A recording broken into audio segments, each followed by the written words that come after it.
Hello, നമ്മളിന്ന് ചെയ്യാൻ പോകുന്നത് വറുത്തരച്ച ഞണ്ട് കറിയാണ്. അവന് ആവശ്യമായ ഞണ്ട് ഞാനിവിടെ വൃത്തിയാക്കി വെച്ചിട്ടുണ്ട്. ഇനി വേണ്ടത് സവാള, ഇഞ്ചി, വെളുത്തുള്ളി, പച്ചമുളക്, കറിവേപ്പില, തക്കാളി.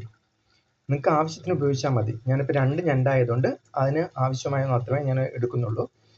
ഇതെല്ലാം അരിഞ്ഞ് മാറ്റി വെച്ച ശേഷം നമുക്ക് വറുത്തരച്ച ഞണ്ട് കറിയല്ലേ, അപ്പോൾ അതിനാവശ്യമായ തേങ്ങയും മുളക് പൊടി, മല്ലിപ്പൊടി, മഞ്ഞൾപ്പൊടി ഇവയെല്ലാം വറുത്ത്, എന്നിട്ട് അതിലേക്ക് കുറച്ച് പെരിഞ്ജീരകവും ഒരു ഏലക്കയും കൂടി ചേർത്ത് ചെറുതായിട്ടൊന്ന് വറുത്ത ശേഷം നമുക്ക് മിക്സിയിലിട്ട് അരച്ചെടുക്കാം. ഇവ മാറ്റി വെച്ച ശേഷം അടുപ്പിൽ ചട്ടി വെച്ച് അതിലേക്ക് എണ്ണ ഒഴിച്ച്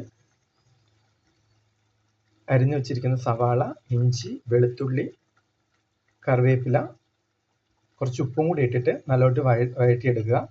വഴണ്ട് വന്ന ശേഷം അതിലേക്ക് തക്കാളി ഇടുക.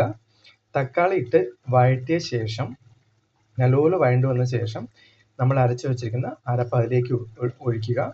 ഒഴിച്ച ശേഷം നമുക്ക് ആവശ്യത്തിനായ വെള്ളം ഉപയോഗിക്കാം. വെള്ളം കൂടി ചേർത്ത് മിക്സ് ചെയ്ത് തിളയ്ക്കുന്നവരെ നോക്കിയിരിക്കുക, അല്ലാണ്ട് ഇപ്പോൾ പറ്റില്ലല്ലോ.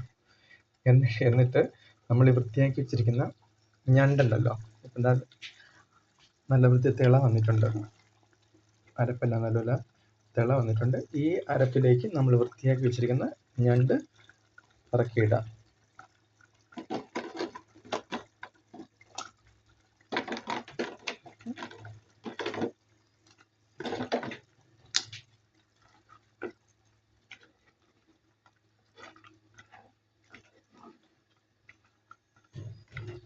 ആവശ്യത്തിന് നമുക്ക് ഉപ്പ് ഉപയോഗിക്കാം.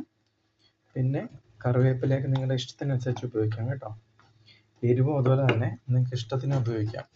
എരിവ് കൂടുതൽ വേണ്ടവർക്കാണെങ്കിൽ കൂടുതൽ ഉപയോഗിക്കാം. ഞാൻ എരിവിൻ്റെ ക്വാണ്ടിറ്റി ഒന്നും പറഞ്ഞിട്ടില്ല.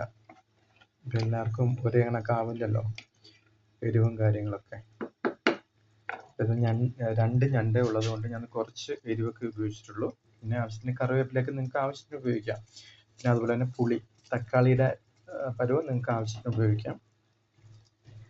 ഇടയ്ക്കിടയ്ക്ക് ഇങ്ങനെ കറിവേപ്പില എടുക്കുന്നത് നല്ലതാണ്. എന്നിട്ടിതിലേക്ക്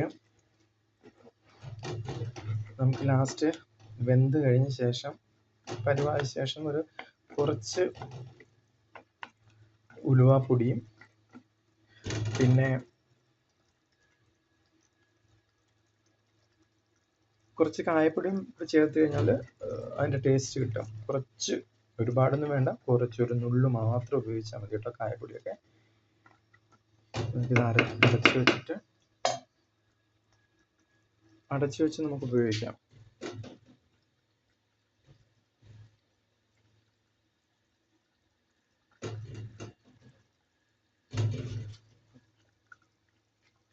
എന്നിട്ട് അടച്ചു വയ്ക്കാം നമുക്ക്.